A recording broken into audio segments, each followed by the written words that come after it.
act on my previous motion, which is to resume consideration of Senate Bill number 1482. I so move. 1482. Any objection? Chair hears none.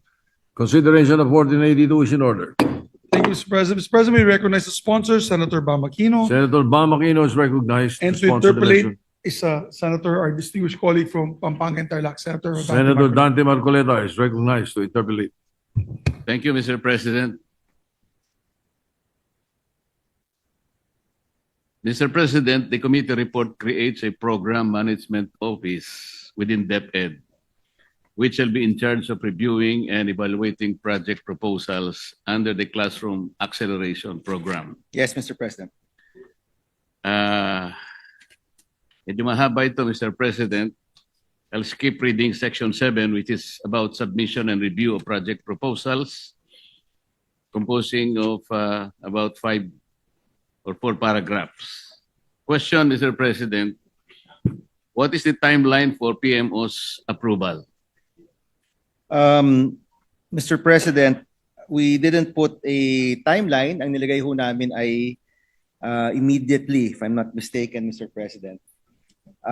So the understanding there, Mr. President, is as soon as the law is passed, pwede na po sila magsimula na tumanggap ng mga proposals mula po sa mga LGUs at mga CSOs. If the gentleman from Tarlac would wish to include a specific timeline here, Mr. President, we would welcome that in the period of amendments.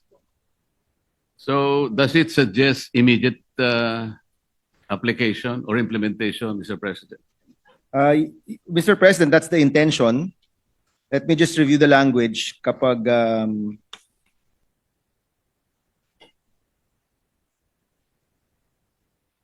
Mr. President, we included the word immediately in the special provisions in the GAA, but we did not include it here, Mr. President. So if you wish, Mr. President, we can include a word or phrase that refers to expediency in Section 7, Mr. President. Thank you, Mr. President, for the accommodation.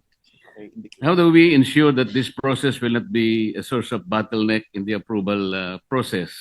Imbes na maengganyo ang private sector na sumali, baka mas lalo pa silang magalit sa gobyerno, Mr. President. Yes, Mr. President. Sa totoo lang, Mr. President, that's really a matter of implementation and oversight. Nakita naman po natin na sa taong ito, 60 lang po ang nagawa ng DPWH na total classrooms. At yung sinusulong po nating modality na ang mga local government unit ang magsasagawa, ang nakikita ho natin ay ang mas mabilis na paggawa.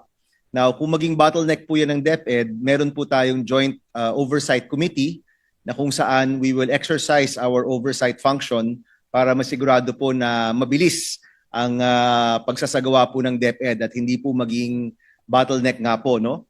And Mr. President, because we've been working with DepEd hand in hand, no, in developing this bill, nakikita rin po nila yung pangangailangan at yung matinding pangangailangan na sa tamang panahon ang paggawa ng classroom at sa tamang presyo. Kaya Mr. President, alam rin po niya na lahat tayo dito nakabantay. In fact, one of the biggest increases in our budget is specifically for the classrooms. Kaya masasabi natin, Mr. President, lahat tayo nakabantay dito, ang DepEd, alam rin niya yung kanyang responsibilidad, and we're hoping, Mr. President, na sa madaliang panahon, magiging mas mabilis ang pagbuo po ng mga classroom. Thank you for the assurance, Mr. President. Now, in regard to the classification of classrooms, the committee report differentiates the types to be built under the classification of the Classroom Acceleration Program into 2. Category B refers to classroom buildings designed to withstand a wind load up to 270 kilometers per hour, and Category D, which refers to classroom buildings designed to withstand a wind load up to 340 kph. Mr. President, with increasingly stronger typhoons visiting the country every year, is it worth creating a difference in wind load? Yes, Mr. President. In fact, we intend to amend this section during the period of committee amendments at ilalagay na lang po natin na susunod po tayo sa standards ng DepEd. Currently, Mr. President, itong Category B at Category D ang ginagamit ng DepEd na batayan para po sa mga classrooms. But Just a few weeks ago, nagkaroon po ng classroom summit ang DepEd at nabanggit na rin po doon yung presyo at yung standards, and we will just be adopting that, Mr. President. So ito pong Section 10 will be simplified at intention po namin na gawing mas simple po itong Section 10, Mr. President. So mawawala rin po itong category B and D. Ilalagay na lang po natin to follow the standards of the Department of Education that they can update every year, Mr. President. Mas maganda po siguro, Mr. President, kung gawin na lang natin na category D lahat kasi ito ang pinakamalakas naman na inaasahan na bagyo ay 340 kilometers per hour. Yes, Mr. President. Who shall make a determination as to what type of classification of classrooms shall be built in the area, Mr. President? Ang DepEd po, Mr. President, meron siyang minimum standards, performance standards na sinusunod per area. Alam din po ba ng DepEd yung mga data tungkol sa wind load o pressure?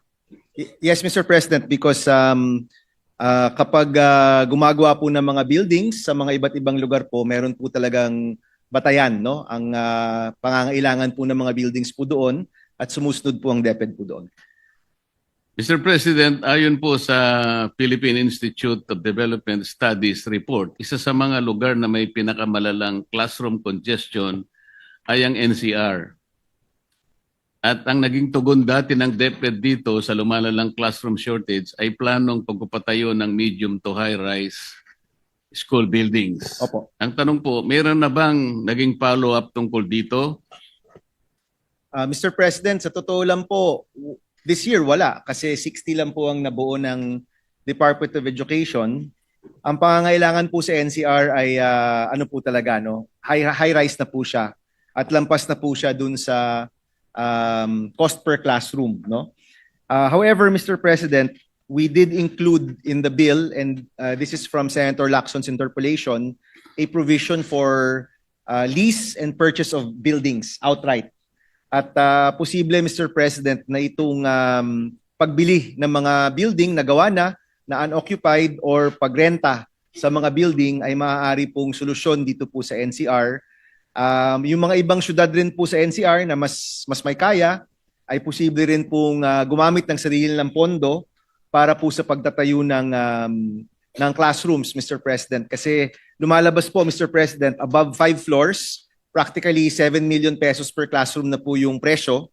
At kadalasan po, yung mga LGU dito po sa Metro Manila, sila na po mismo yung nagbabayad para dito po sa mataas na presyo habang yung DepEd po na lang yung tumutulong po sa kanila dito po sa mga pangangailangan po nila sa classroom.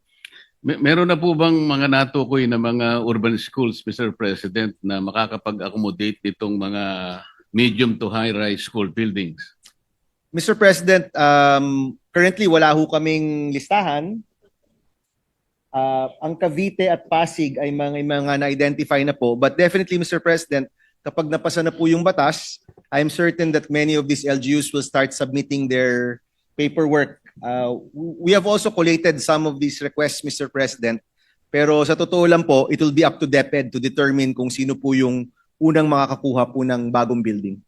Interesado rin po kasi tayo, Mr. President, kung paano mapapacilitate ng CAP ang construction po ng medium to high-rise school buildings at kung paano po ito mapaprioritize sa urban areas, Mr. President.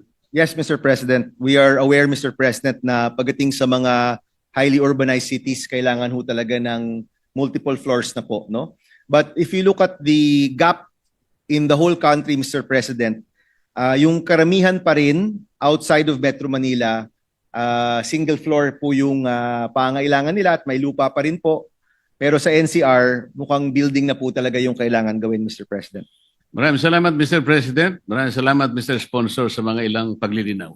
We'd like to thank the gentleman from Tarlac for his questions. Maraming salamat po at mabuhay po kayo.